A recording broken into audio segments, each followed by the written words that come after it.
Nagtagumpay man itong si Shaira sa kanyang pinaplano na tuluyang patahimikin ang kapatid nga nitong si Jordan na itong si Jeff ay nga siya ng tuluyan. Malungkot na malungkot itong si Jordan. Ngunit sa buong akala naman itong si Shaira na kapag nawala na nga itong si Jeff ay magiging maayos na ang kanyang relasyon dito kay Jordan.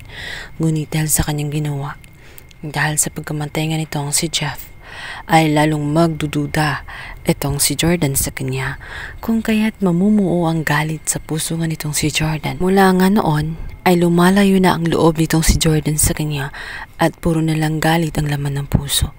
Ayon niya na makita itong si Shaira.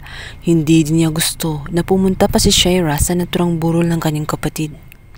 Dahil sa malakas ang kanyang kutob na may kinalaman si Shaira sa lahat ng mga nangyayari, lalo't sa sinabi nga nitong si Jeff sa kanyang kasal kung saan nagsisinungaling itong si Shaira, hindi niya anak itong si Jordan.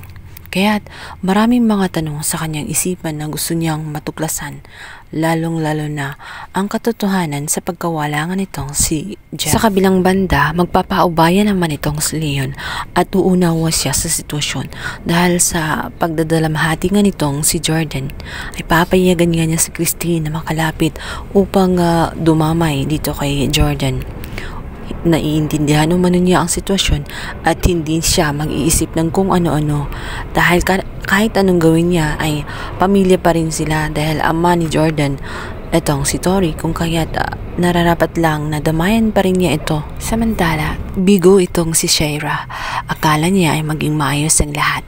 Nagwawala siya sa loob ng kanyang bahay.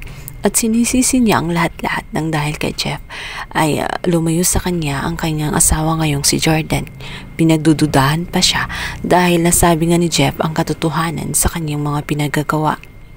Ngayon ay punong-puno ng duda itong si Jordan at wala nang tiwala sa kanya. Ngunit dahil sa kagustuhan pa rin niyang makalapit sa kanyang asawa at mabuo pa rin, pupunta pa rin siya kahit ayaw nga ni Jordan na makita siya.